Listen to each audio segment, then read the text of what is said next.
This video shows you how to replace the print cartridge of your printer. Open the front door, and then firmly push it down.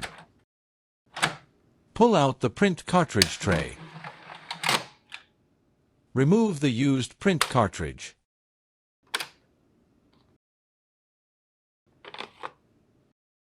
Unpack the new print cartridge. Remove the plastic cover.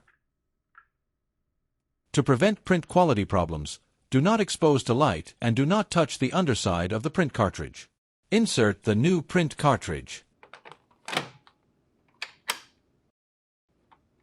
Insert the print cartridge tray and then close the door.